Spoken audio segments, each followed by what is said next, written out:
کوئی آنے والا آیا، اس نے سارے جتنے نوجوان باہر کھڑے تھے، جتنے نوجوان سب باہر کھڑے تھے تلواریں لے کر، کہا تم پہ مٹی ڈالتے ہوئے حضور تشریف لے گئے، تمہیں پتہ ہی نہیں۔ انہوں نے جب سر کو جھاڑا تو مٹی چڑھ رہی تھی، ہر کسی کے سر سے مٹی نکل رہی تھی۔ وہ نکل گئے، ان کے نکل گئے۔ انہوں نے کھوجی تلاش کیا مکے کا سب سے بڑا، اس نے نبی پاک علیہ السلام کے قدم پاک حضرت ابوبکر صدیق کی طرف، حضرت ابوبکر صدیق سے جبل سور کی طرف، اور جبل سور پر نبی پاک علیہ السلام کے قدموں کے نشان ختم ہو گئے، حضرت ابوبکر صدیق کے رہ گئے، اور حضرت ابوبکر صدیق کے قدموں کے مطابق غار کی طرف کھوجی لے گیا، اور جب غار کا دہانہ آیا تو مکڑی نے جالا بنا ہوا ہے، کبوتری نے انڈے دیے ہوئے، اور سارے کافر کہنے لگے کہ ایک تے نبی پاک دی پیدائش تو پہلے دا جالا وا، اگر جالا ٹوٹ جاندا اگر اس غار سے داخل ہوندے تے کبوتری دا آلنا الٹ جاندا، انڈے ٹوٹ جاندے، کبوتری اڑ جاندی اگر نبی پاک علیہ السلام اس غار میں تشریف لائے ہوتے۔ اپے سوال تے اپے جواب، اپے سوال تے اپے جواب۔ اللہ اکبر۔ غار ہے، جان ہے، جان کیا نظر آئے، کیوں عدو گردے غار پھرتے ہیں، کیوں عدو گردے غار پھرتے ہیں۔ محبوب کریم علیہ السلام 3 راتیں اس غار میں رہے۔ حضرت ابوبکر صدیق کی شہزادی، حضرت ابوبکر صدیق کا بیٹا گھر سے کھانا لاتے رہے راتوں رات، اور راتوں رات واپس چلے جاتے رہے۔ خاندان صدیق اکبر نے ہجرت کی رات محبوب کریم کی سب سے زیادہ خدمت فرمائی ہے۔ خاندان ابوبکر صدیق نے نبی کریم صلی اللہ علیہ وسلم کے لیے 2 اونٹنیاں، حضرت عامر بن فہیرہ غلام تھا حضرت ابوبکر صدیق کا، وہ لے آئے۔ عبداللہ بن ارقیت جو تھا رہبر و رہنما، وہ آپ کو ساتھ لے کے نکلا۔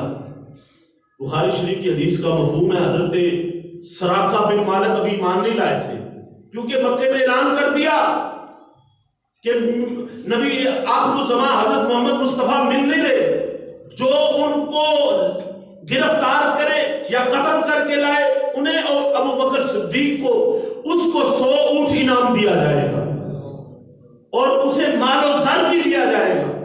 تو سارے دوڑ پڑے، مکے کے اوباش، بدماش، لچے، لونڈے، لپیڑے سب دوڑ پڑے محبوب خدا کو ڈھونڈنے اور رازدار مصطفیٰ صدیق اکبر کو ڈھونڈنے۔ شاہ سوار عرب مالک سراقہ بن مالک نبی پاک علیہ السلام اور حضرت ابوبکر صدیق تک پہنچ گئے ڈھونڈتا ہوا۔ سراقہ بن مالک بن جعش وہ نبی پاک علیہ السلام اور ابوبکر صدیق تک پہنچ گیا، نیزہ، تیر کمان ہر شے تھی۔ جب قریب آیا تو میرے محبوب نے فرمایا زمین سے پکڑ لے۔ وہ اور اس کا گھوڑا آدھا زمین میں دھنس گیا۔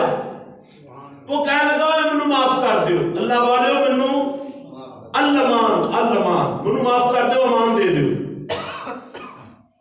حضور نے فرمایا زمین میں چھڑ دیو۔ ہائے ہائے، زمین نے چھڑ دی۔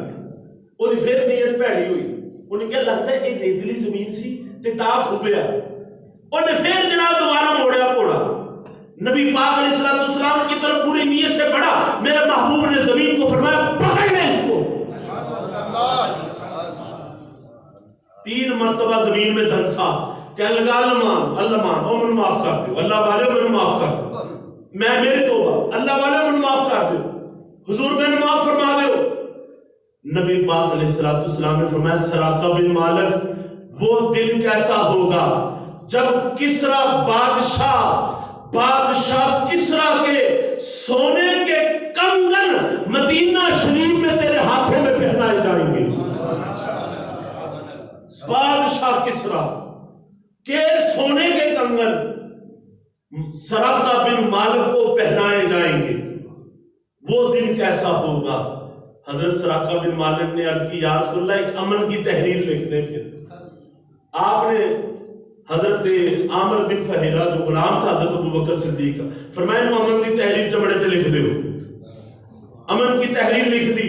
جب وہ دور آیا، جب کیسر و کسریٰ فتح ہوا، دو سپر پاور حضرت عمر بن خطاب نے ڈھا کے رکھ دی. ماشاءاللہ حضور کی تشریف ہے. حضرت عمر بن خطاب کے دور میں کسریٰ بادشاہ جب اس کا مدائن جو تھا فتح ہوا تو اس کے دو کنگن بھی مدینہ شریف لائے گئے، حضرت عمر بن خطاب کی بارگاہ میں پیش کیے گئے. حضرت عمر بن خطاب نے فرمایا کہاں ہے، کہاں ہے؟ عرض کیا کون کہاں ہے؟ فرمایا سراقہ بن مالک، اس کو لے کے آؤ. میرے محبوب نے وعدہ فرمایا تھا کہ سراقہ بادشاہ کے سونے کے کنگن تجھے پہنائے جائیں گے. حضرت سراقہ بن مالک کو بلایا گیا اور حضرت سراقہ بن مالک بزرگی کے عالم میں آئے. آپ کے دونوں ہاتھوں میں سونے کے کنگن حضرت عمر نے پہنا دیے اور کہا اللہ وحدہ لا شریک ہے جس نے اپنے نبی کو آخری رسول بنا کے بھیجا، جن کی زبان سے جو بات نکلی اللہ نے پوری فرما دی. جن کی زبان سے جو بات نکلی اللہ نے پوری فرما دی. سبحان اللہ سبحان اللہ. نبی پاک علیہ السلام